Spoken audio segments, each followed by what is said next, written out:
Bueno, nuevamente estamos acá encontrándonos en un espacio en el cual intentamos transmitir de una manera bastante reducida algunos conceptos que tienen que ver con, bueno, nuestra asignatura, el psicodiagnóstico.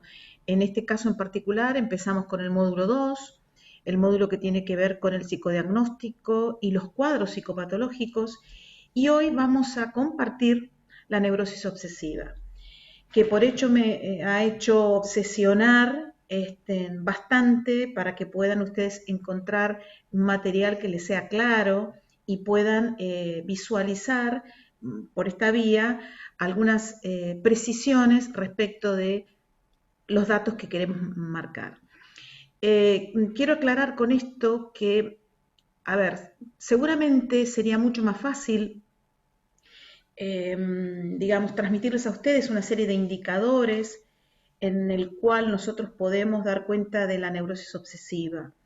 Pero me parece que lo que tenemos que aprender fundamentalmente es a cómo justificar algunos observables para entender entonces que la neurosis obsesiva o cualquier cuadro psicopatológico no se traduce por indicadores, sino que en realidad tiene un entramado importante desde el referente teórico que nos permite a nosotros observar y dar sentido a lo que se manifiesta desde esa estructura psicopatológica.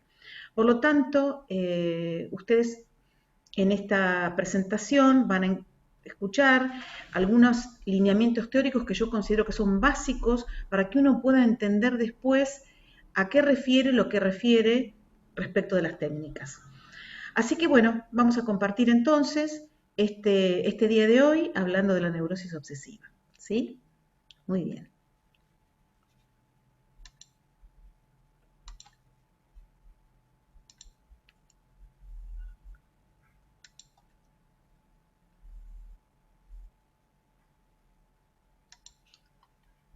Bueno, en principio, ¿qué vamos a decir?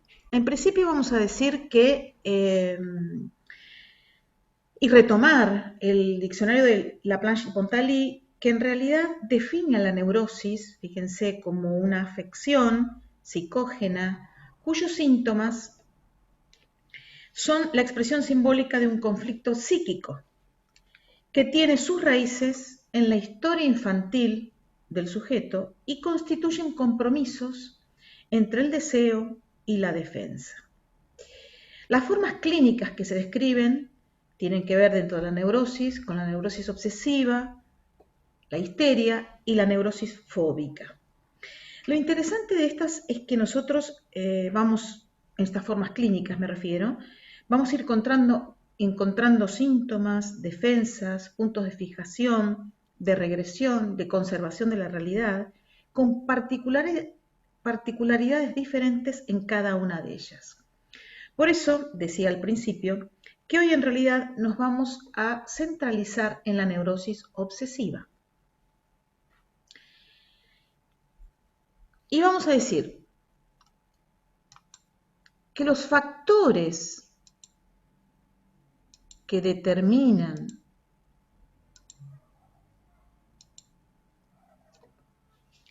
el desarrollo de la neurosis obsesiva y obligan al sujeto a introvertir la libido, tienen que ver con factores constitucionales, tienen que ver con factores pregenitales. Cuando hablamos de factores constitucionales, hablamos, por ejemplo, del monto de la pulsión, por ejemplo. Cuando hablamos de factores pregenitales, hablamos de puntos de fijación en etapas como la etapa oral y como la etapa anal. Estas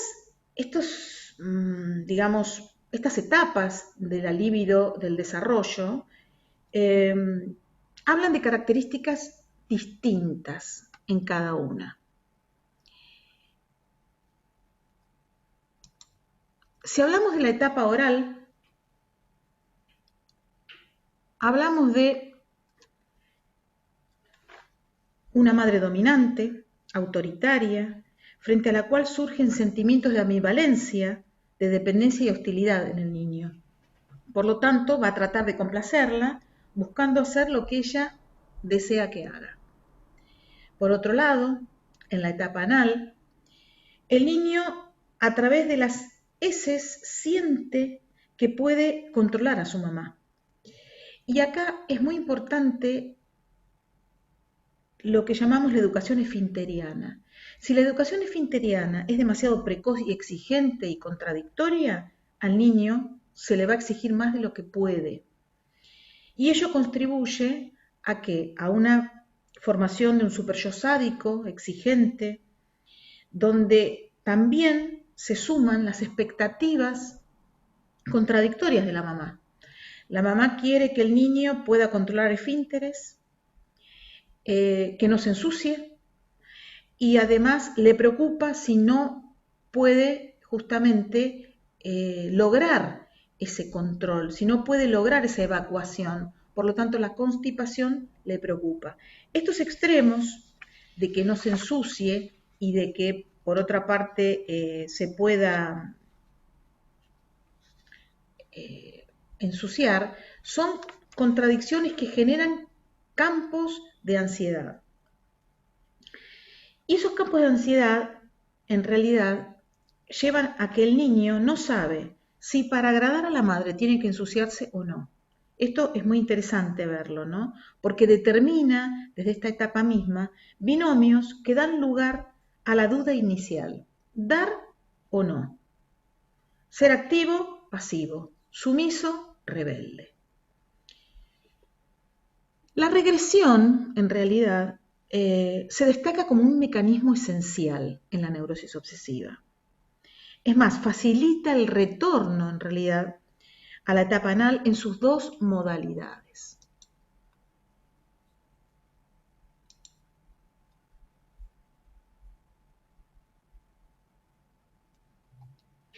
Cuando hablamos de las dos modalidades, ahí está, vamos a decir, una está relacionada con el erotismo anal, y la otra con el sadismo anal. En el caso de la primera, o sea, el erotismo, ¿sí? En realidad vamos a observar cómo se reflejan sujetos retentivos, coleccionistas, con dificultades de abandonar objetos, de desprenderse, siendo la terquedad, podemos decir, una característica muy clave de esta etapa, de retención, de afianzarse, no de tanto de afianzarse, sería de conservar, de no poder soltar.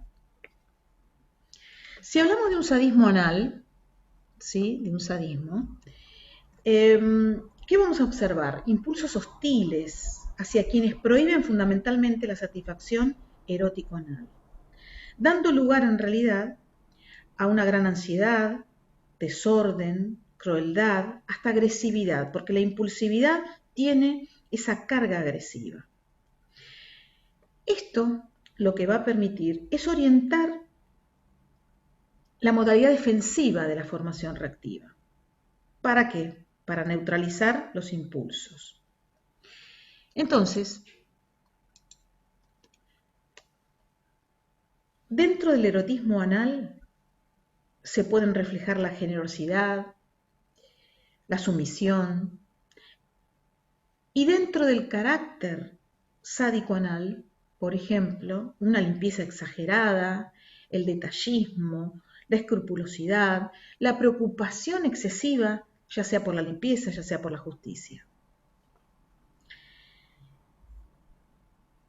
En realidad, estos ejes donde se combinan, vamos a decir, el impulso y la defensa, van a coexistir en distintos grados y variaciones caracterológicas y sintomatológicas.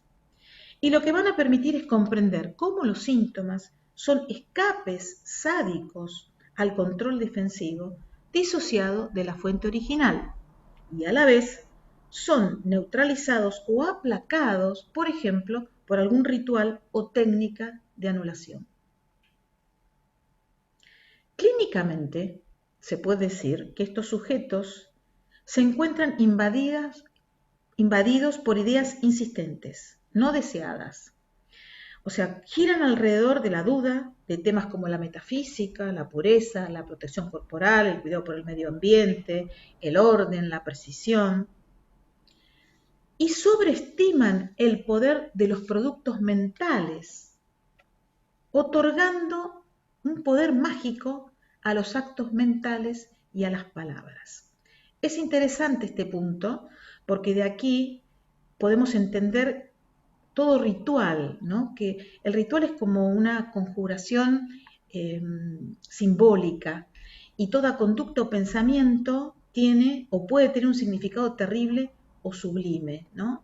Bueno, si piso las rayas, y recuerdo la película Mejor Imposible, si piso las rayas que unen a las baldosas, voy a tener desgracia, por ejemplo, ¿no? Y cómo el personaje cuidaba de saltar para no pisar esas rayas.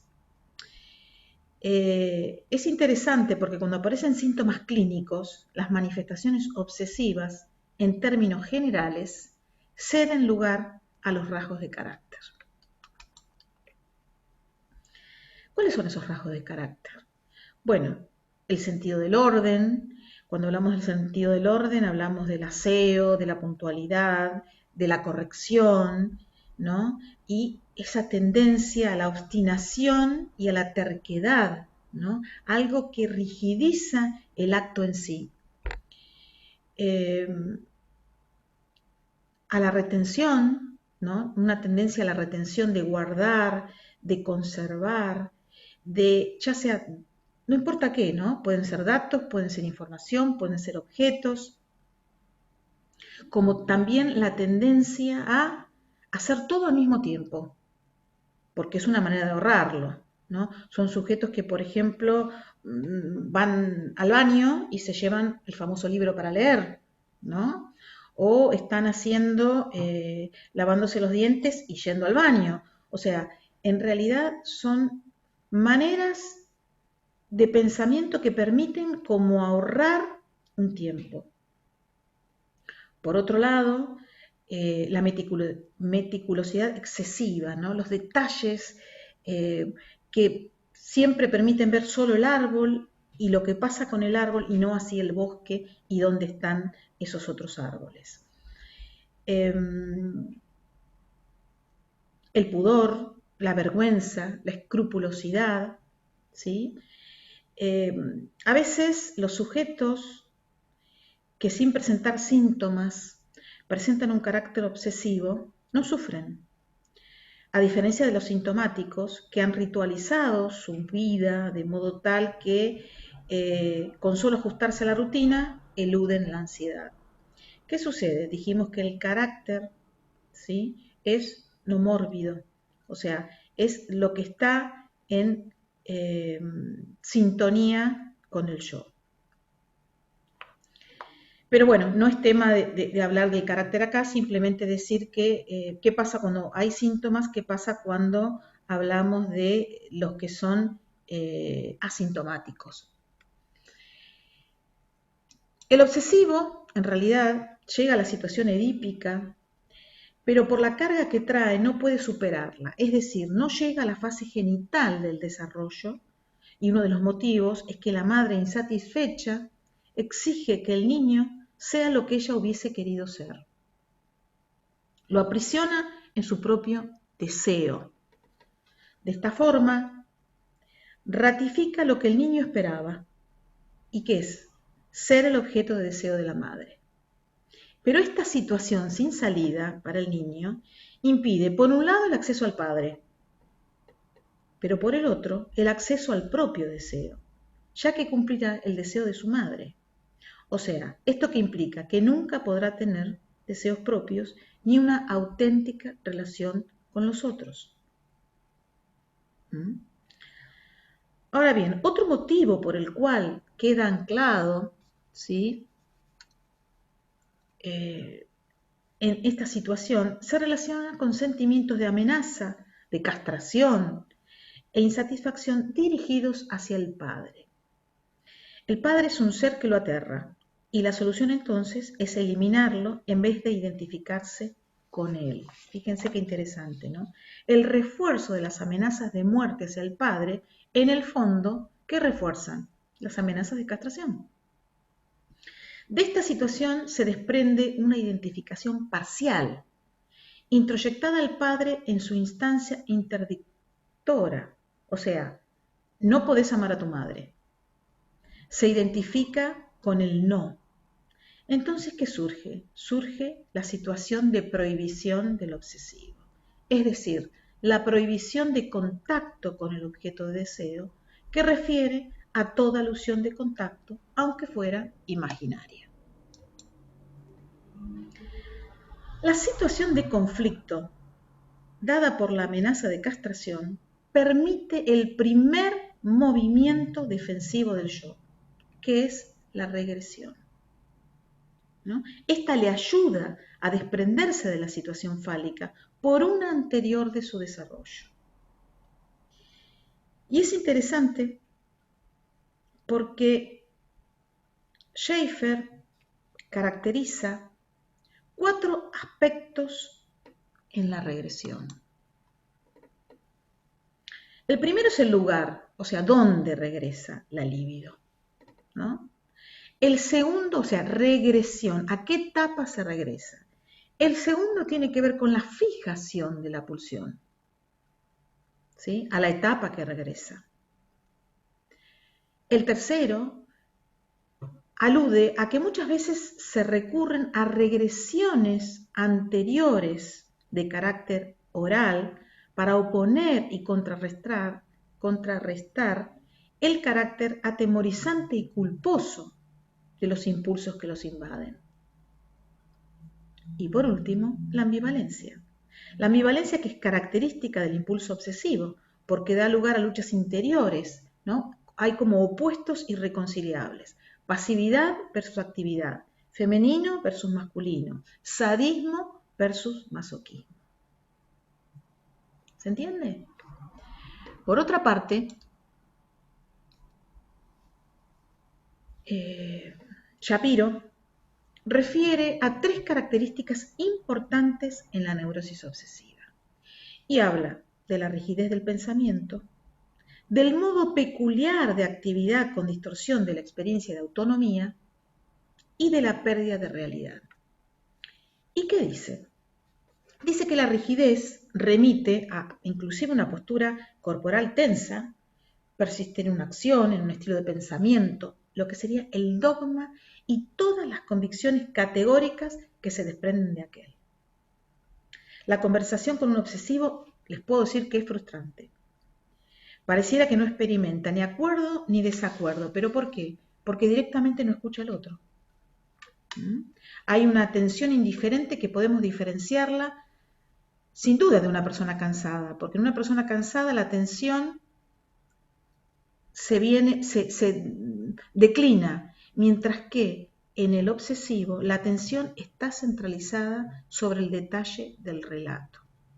Y la escucha es rígida y la atención entonces la focalizan en la captación de ese detalle específico que ellos consideran. Y además es frustrante, como les digo, porque el tono de voz es monocorde, o sea, no hay altos y bajos, ¿sí? Y resulta para el terapeuta bastante cansadora por momentos. Bueno, respecto de la distorsión de la experiencia de autonomía, implica que otorga significaciones muy especiales a toda la vida intelectual y a la afectividad. La experiencia afectiva se retrae en realidad y disminuye, dando lugar a una intensa actividad del pensamiento, volcada muchas veces en la vida laboral, como una sobreinvestidura del pensamiento. Lo que sucede es que a veces esta actividad se ve como inhibida porque planifican demasiado los detalles que se incluyen en las tareas. Y esto implica también que, por ejemplo, frente al ocio o la diversión, los obsesivos realizan un gran esfuerzo mental para poder programar un día de descanso, ¿no? O en cómo ser espontáneo en situaciones de encuentro social. La diversión generalmente aparece forzada, impuesta como la tarea de cumplir algo, y eso, por supuesto, que genera un intenso agotamiento. Respecto de la pérdida de la realidad, eh, podemos decir que los obsesivos se preocupan por realidades absurdas, ¿sí? Manifiestan preocupaciones excesivas que pueden confundirse con alucinaciones o con pérdidas de la realidad.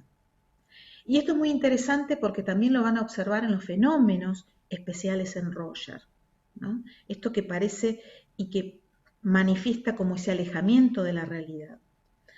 Actúan compulsivamente y estos actos no atentan contra la creencia, pero efectivamente los lleva a que puedan limpiar, por ejemplo, una mesa una y otra vez, como si se hubiera ensuciado. Pero ese acto es un como si, porque sabe que no está sucio. Lo que no pueden es dejar de hacerlo, que sería muy distinto a la certeza de plantear que la mesa está nuevamente sucia, como sería, por ejemplo, de existir una alucinación. ¿Sí? ¿Y qué pueden justificar? Y pueden justificar como que la mesa pudo contaminarse con gérmenes nuevamente y la vuelven a limpiar. En realidad lo que se plantea no es la pérdida de realidad, ojo, sino la pérdida de la experiencia de convicción. El sentido de la verdad se presenta atravesado por la duda constante, aún ante cosas obvias, ¿no? ¿Y cómo vamos a plantear las defensas de los obsesivos, ¿no? Dijimos que las defensas, o no dijimos, hablamos de la regresión en realidad, pero podemos decir que las defensas obsesivas compulsivas se destacan con la centralización de la represión, pero la represión pierde su posición privilegiada porque cede justamente primacía a la regresión. Las defensas, en un primer momento, si hablamos de la represión, y se realiza con éxito, la representación es rechazada y el afecto desaparece, creando entonces un producto sustitutivo por formación reactiva, por ejemplo, el incremento de la conciencia moral. Pero luego, seguramente, y relacionada con la ambivalencia, en la que se encuentra incluida el impulso sádico, la represión fracasa y se produce el retorno del afecto reprimido, produciéndose en el obsesivo una culpa cuyo origen desconoce. Respecto del aislamiento. Bueno, en realidad el aislamiento refiere a la fragmentación de la experiencia consciente, que puede mantener separadas ideas que están unidas emocionalmente. En realidad, es como un desprendimiento del afecto a la representación que le corresponde y un posterior desplazamiento de éste hacia otra representación. Quedan las conexiones entre ideas o ideas y sentimientos en realidad desalojados de la conciencia. Podemos decir que el aislamiento permite que algunas ideas que de otra manera hubiesen sido subjetivamente intolerables pueden hacerse conscientes. Por ejemplo, la muerte de un ser querido o las fantasías de suicidio. ¿Por qué? Porque están desprovistas, ¿sí?, de esa carga al ser desalojadas de la conciencia. El prototipo normal del aislamiento es el pensamiento lógico, donde las asociaciones emocionales son eliminadas justamente para poder lograr la máxima objetividad. Y acá vamos a referirnos al mundo de las relaciones interpersonales e impulsivas e emocionales, que refiere a la intelectualización y a la racionalización, en tanto que son formas de expresión del aislamiento como estrategias para excluir la experiencia del afecto sin restringir la percepción y la memoria. Por otra parte, la formación reactiva es la defensa que más acentúa las presiones del superyo contra los impulsos prohibidos. Puede aparecer en contra de la pasividad, cuando ésta está rígidamente rechazada, y se caracteriza, vamos a decir, por repudiar cualquier cosa tierna, femenina. Toman a la creatividad y la fantasía como actividades despreciables, ¿no? Débiles, pasivas, frívolas, digamos. Estas personas se caracterizan por mucha rigidez, inclusive mal humor, por ese miedo a perder la libertad de la intimidad. La formación reactiva también puede ser contra la hostilidad. Entonces, ¿qué va a aparecer? Un énfasis en conductas y pensamientos de las formas variadas de escrupulosidad, de obediencia, de sinceridad, de manera extremas, ¿no? Que sean bien notorias o bien marcadas. La anulación, por su parte, es una defensa que, que parte de los actos compulsivos en dos tiempos. El primero de los cuales, podemos decir, representa una alusión a la satisfacción de un impulso prohibido. Y el segundo, por el cual se intenta anular el primero. O sea, se trata de un conflicto entre dos movimientos opuestos y de una intensidad casi igual. Se ataca por un lado y se ama y protege por el otro. La función, ¿cuál sería? Reparar un acto o pensamiento tenido por un impulso prohibido, ¿no?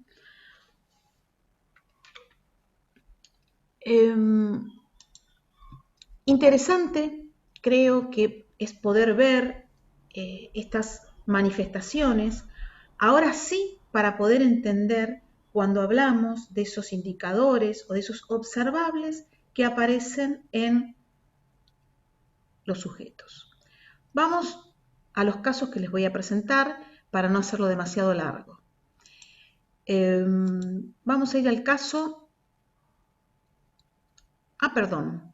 Antes de ir al caso, antes de ir al caso me había olvidado de... yo centralicé una serie de indicadores que están centralizados en Roger, pero que a ustedes les va a servir para poder observarlos en el resto de todo el material, de todo el proceso psicodiagnóstico. No obstante, vamos a ir viendo cada uno y después enlazarlo con la ilustración del caso, ¿sí? Bueno, fíjense, tenemos las respuestas que pueden ser o mayor a 40, lo cual estaríamos mostrando un gran énfasis en la intelectualización, en esto que decíamos, en un sobreinvestimiento del pensamiento. Puede haber un número moderado, también por una cuestión de economía, de minuciosidad. Puede haber menos de 20 respuestas, como un énfasis en la intelectualización, pocas pero buenas, ¿no? Y con un gran como exhibición de esta intelectualización. En términos generales, el número de respuestas, ya sea alto o bajo, nos puede manifestar esos impulsos hostiles y las autoexigencias que van invadiendo las defensas y que van permitiendo que empiecen a aflorar las defensas. Los tiempos de reacción. Si el tiempo de reacción es largo, o sea, ¿qué es lo que observamos? Que en realidad no quiere como verse envuelto en esa situación, ¿no? Quiere como mantenerse distante. A veces puede haber un shock también, un shock acromático, un shock al color. Puede haber tiempos de reacción de más de 60 segundos, lo cual lo que ya nos estaría hablando es de la duda, de la instalación de la duda defensiva. Respecto de las localizaciones, y bueno, vamos a encontrar los detalles raros altos dentro de los inusuales, ¿sí? Con un mayor a un 20%. Vamos a encontrar globales altas, porque las globales altas van a manifestar estas grandes ambiciones. Puede haber también globales bajas porque va a estar dando cuenta de sujetos pedantes, el uso que van a hacer del espacio en blanco, implica esto de tener en cuenta todos los detalles y que ninguno quede sin explorar. Respecto de los determinantes, vamos a encontrar cómo el nivel formal está alto, cómo va a aparecer el shock al rojo junto con el color, cómo va a haber un tipo vivencial donde predomine los movimientos humanos sobre las respuestas de color. Sabemos que el color va a implicar evitar el rojo como una represión afectiva, ¿sí? Porque el rojo puede tener que ver con justamente la violencia, la impulsividad, aquello sangriento, o puede tener que ver también con la afectividad, el amor. Es esperable que aparezca un shock al rojo, al claroscuro, como también poca cantidad de respuestas de claroscuro. ¿Qué pasa en la línea de los contenidos? Bueno, esto es muy interesante porque dependerá justamente de las defensas que estén predominando, por eso decíamos hoy, que se ponen en evidencia. Pueden aparecer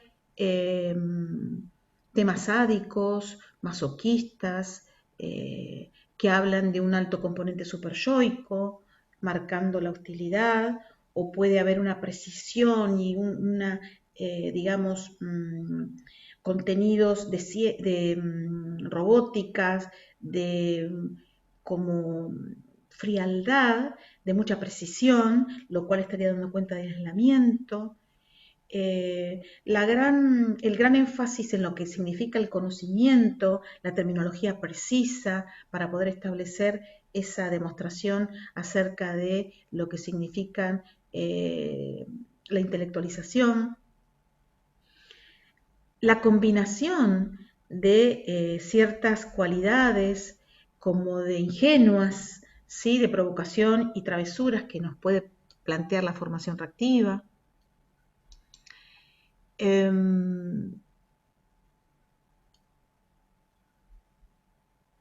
La anulación, que aparece como una respuesta que inmediatamente, digamos, aparece otra, o sea, frente a una respuesta lo que podríamos decir mala o agresiva, aparece otra buena, como para anular la anterior, ¿no? Dos brujas peleándose y después resulta que esas brujas en realidad estaban jugando, ¿no? El A% mayor a 50, ¿por qué? Porque esto lo que está hablando es de la gran rigidez del obsesivo de poder salirse de sus estructuras y de actuar con mucho cuidado y con mucho control. Pueden aparecer respuestas populares elevadas, como marcando también una hostilidad y aislamiento, y pueden, digamos, encontrarse esta formación reactiva, la anulación, con una asociación rígida muy emparentadas con los temas de suciedad. Veamos entonces, y ahora sí, tenemos el caso Roberto, ¿no? El caso Roberto, 43 años, internado por una infección en la pierna izquierda, primaria completa, carpintero. Por supuesto que está muy acotada la entrevista porque si no nos darían los tiempos. Pero frente a la consigna, hábleme de usted, ¿qué dice? Bueno, no sé por dónde empezar. Por donde usted quiera para poder conocerlo más, le dice el entrevistador. Bueno, y ahí empieza a hablar de su situación. Dice, hace 16 días estoy internado, tuve un accidente en febrero con una complicación pulmonar y me quebré el fémur también. Me operaron, me pusieron un clavo y me agarró una terrible infección. Me volvieron a operar y se me metió una bacteria. Me tengo que cuidar mucho y hacer lo que los médicos dicen. porque puedo morir con esto. Estuve muy mal, no te imaginas. Le tuve que decir a mi viejo que me llevara a otro hospital, porque me iba a morir. En un momento sentí que me rendía, que no tenía ganas de pelearla, pero pensé en mis hijas, pensé en ellas, me salvé. Fíjense, lo que está subrayado, en realidad, está subrayado para que ustedes puedan pensar a qué refieren esta terminología en un sujeto que tiene una primaria completa. ¿Sí? Yo les voy a ir tirando como preguntas para que ustedes puedan ir enlazando la relación con la teoría que vimos antes.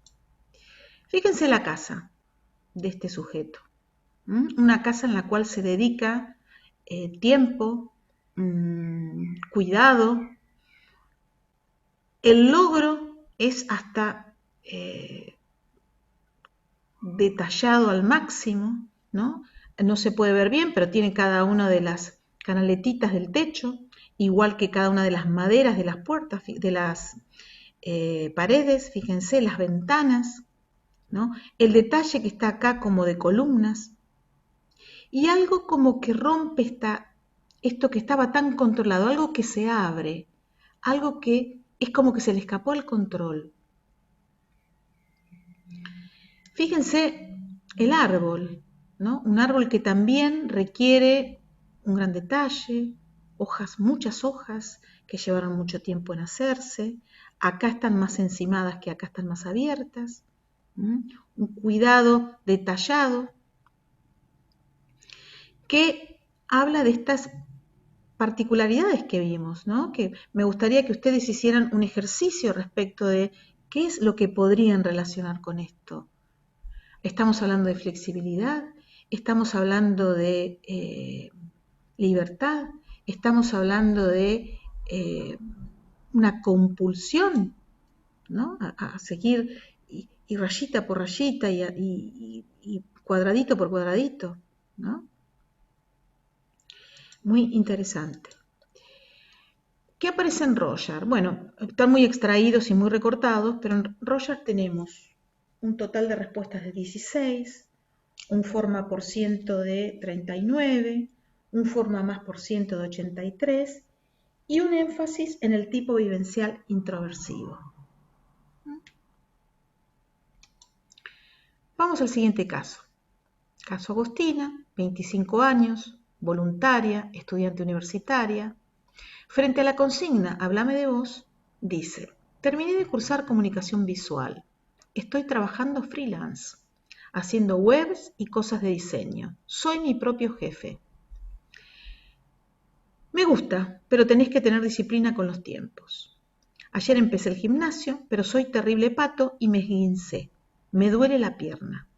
El tiempo que estoy en casa me hace sentir encerrada. Más allá de salir con mis amigas, tengo que hacer algo para mover el esqueleto. Continúa la entrevista y en un determinado momento dice: tengo muchos amigos, soy fácil para socializar, pero viste, una cosa es verse para la joda y otra el día a día. Es muy complicado con los horarios, pero trato de mantener el contacto igual.